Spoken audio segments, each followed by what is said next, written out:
Bonjour les amis, bonjour à tous. Alors les amis, comment ça va? J'espère que le moral est bon et que vous commencez à jardiner tout doucement. Là, j'ai vu que y a des amis qui montent des serres et tout, c'est bien. Hein. Pensez à essayer de trouver une méthode pour l'amarrer en cas de tempête. Hein. Ça, c'est important parce que surtout si vous êtes en pleine campagne, quand ça souffle à plus de 100 km/h, surtout les petites serres, ça trinque. Hein. Pensez à des sangles à mettre, à faire le tour de votre serre et à implanter au sol pour bien l'amarrer. Hein. Il faut y penser. C'est peut-être moins joli à voir, mais au moins, elle ne va pas s'envoler avec les tempêtes. Hein. Alors les amis, on est le samedi 23 mars. Alors j'espère que vous avez préparé vos terrains. Moi j'ai fraisé déjà 2 fois. Hier on a eu une sacrée pluie. Hein, donc hop, ça nous reparalyse un petit peu pour le jardin à l'extérieur. Mais c'est rien, on a concassé un peu notre terre, un peu. Alors voilà, donc en tout cas ceux qui n'ont pas encore fait grand chose dans leur jardin, il est pas trop tard, comme je vous dis. Vous n'avez pas de compost, quelques sacs de fumier de cheval que vous allez malaxer dans votre potager, futur potager, on va dire, et vous allez améliorer la fertilité de votre sol. Surtout, je dis du commercial, pourquoi? Parce qu'il faut toujours qui est bien faisandé, bien pourri, ou alors il faut du fumier de cheval qui est resté au moins 6 mois à l'extérieur, qui crachait son feu. Alors les amis, j'espère que vous avez nourri un petit peu vos fraisiers avec du crottin de cheval, du vieux crottin de cheval, pour avoir de la belle fraise. Ça redémarre doucement. Ça y est, poursuite des oies là. J'espère que vous avez également fait un petit peu d'ail. Je vais vous faire voir, ça commence à se redresser les amis. Oui les amis, il est 7 h du matin. Alors ouais, avant que j'oublie, il est 7 h du matin, on a 5 degrés. Vous avez vu le froid qui redescend? Alors, enfin, qui redescend, la température qui baisse, je vais dire plutôt. Donc faites très attention, cette nuit qui va arriver, car on risque de friser la gelée, surtout du côté est, et certainement un petit peu chez moi, c'est-à-dire ici au nord de Béthune. Alors regardez l'ail. L'ail, alors je vais vous dire, l'ail ne craint pas le froid. Hein. Ça je vous dis, ne craint pas le froid. Alors n'oubliez pas qu'il n'est pas encore temps. Je mettrai peut-être une petite ligne, j'ai encore une ou deux belles têtes, une petite ligne entre deux. Là je vois il n'y en a pas au milieu là. Hein. Et ce qu'elle craint, c'est une humidité un petit peu forte.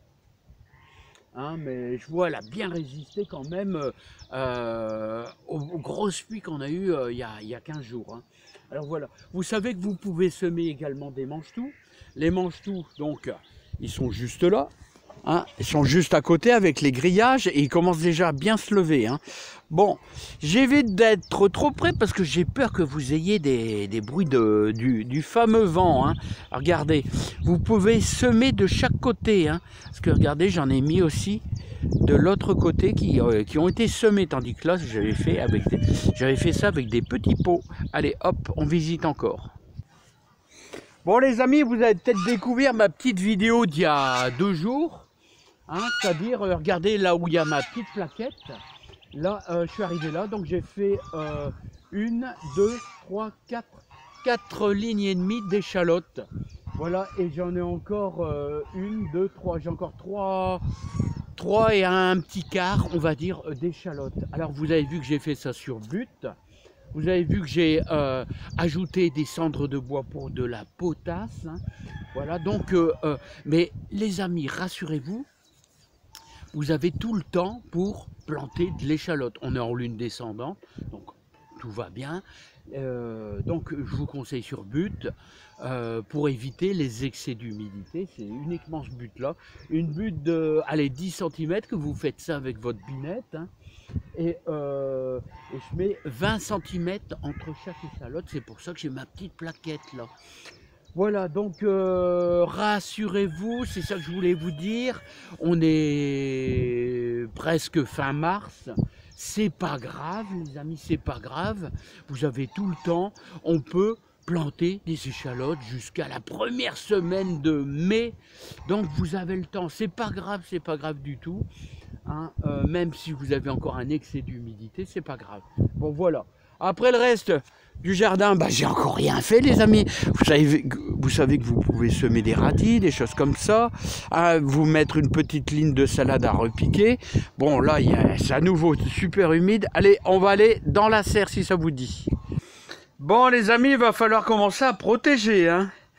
Alors là, nous avons nos très chers œillets d'Inde, voilà, qui sont tout petits, mais on a le temps, c'est pour le mois de mai, parce que ça gèle ça, il faut faire attention, hein.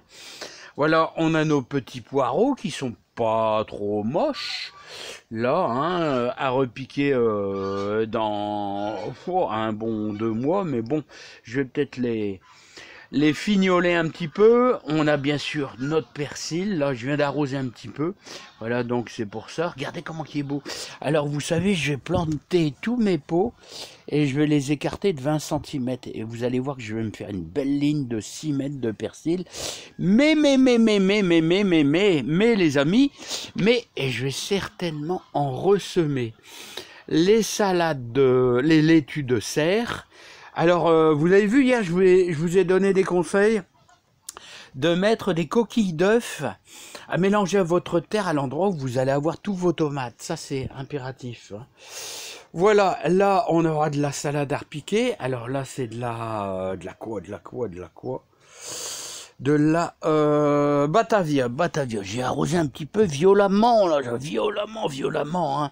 Là, nos petites tomates. Attention au gel, les amis, hein.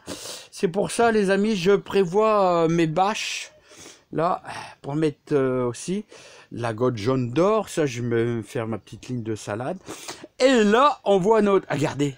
Alors ça, vous voyez, c'est... Alors ça, je vais vous dire, ça, c'est pour les débutants. Ça c'est de la Batavia. De la Batavia pour les amateurs, ceux qui veulent semer de la salade, qui sont débutants, qui ne connaissent pas beaucoup. Voilà, la Batavia, rien à voir, enfin, c'est un peu plus croquant que là, vous avez vraiment de la laitue. Bon, c'est un choix, hein, c'est un choix. Chacun choisit ce qui lui plaît. Bah ouais, les amis, chacun choisit ce qui lui plaît. C'est ça qui est bien dans le jardinage, hein. Voilà, coquille d'œuf, là, vous voyez, là, il n'y a plus grand-chose, là, hein. Faudra travailler la terre, parce que je marche toujours au même endroit, mais ça, c'est pas grave. Et en tout cas, les amis, ceux qui sont un petit peu plus dans le sud, au sud de Paris, là, allez, 100 km au sud de Paris, ceux que la terre est un petit peu sèche, vous allez pouvoir commencer à faire des semis de poireaux à l'extérieur, hein, mettre vos échalotes, tout ça. Bon, bah, ça dépend toujours le climat que vous avez, mais bon, ça, je pense que ça peut se faire facilement. Et nous ici, il faudra peut-être attendre un peu que ça sèche, qu'on retravaille notre terre. Voilà, tout simplement, hein. Donc, bah moi, je vous invite, les radis, à semer des radis. Voilà, parce que bah moi, je le ferai bien, mais c'est un peu humide et je vais avoir des difficultés à faire mes lignes tellement que c'est humide. Donc, je serai peut-être pas le premier, mais bon, on va le faire un petit peu à la fois.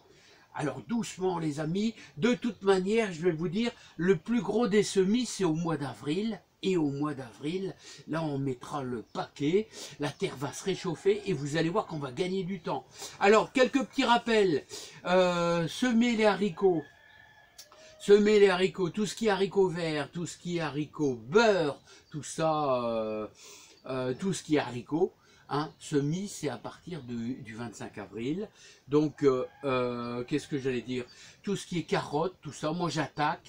Carottes et betterave rouge, j'attaque ça au mois d'avril, alors, hein, vers le 10 avril. Alors, quand est-ce qu'on sème en petits godets, en petits pots, en petits bacs, les courgettes, les potimarrons, tout ça, j'attaque ça vers le 10-15 avril aussi également.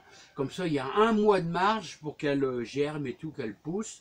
Voilà, de toute manière, faites très attention, c'est au gel. Voilà, les courgettes, surtout quand elles sont petites, c'est gorgé d'eau. Dès que ça prend la gelée, c'est mort, c'est foutu. Hein. Bon, bah moi, je vais terminer par vous dire, faites très attention la nuit prochaine, et peut-être la nuit d'après. Mais moi, je vais couvrir, vous voyez, hein, j'ai tout ce qu'il faut pour couvrir.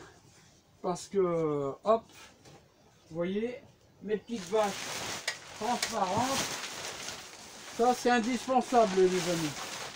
Voilà. Donc je mettrai ça, c'est bien sûr tout de la récupération. Hein, dans la vie il faut se débrouiller pour essayer d'acheter le moins possible, parce qu'autrement ça devient pas facile pour nous jardiniers moyens que je suis. Allez, je vous laisse.